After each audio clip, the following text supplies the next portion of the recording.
This question might slaughter your application one at a time.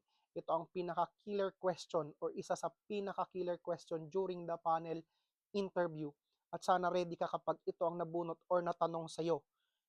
Kasi tinatanong to ng mga panelists at sana sagutin mo to ng galing sa puso mo, hindi galing sa isip mo. And here is the question. Bucor is stressful, underpaid compared to risk, and often criticized.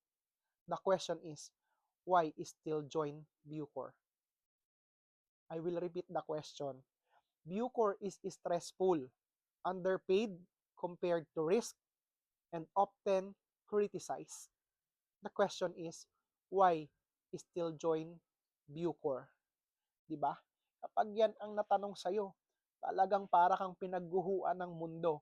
Pero kapag pinaghandaan mo yan ng nanggaling sa puso mo ang sagot, maaring makita kita sa vote taking. So ano pang niintay mo? Comment mo na ang sagot mo sa baba. Gandahan mo, pipili ako ng isang pinakamaganda. At magme-message ako sa may pinakamagandang sagot. Hihingin ko ang GCash, malay mo, mabigyan kita ng pamasko.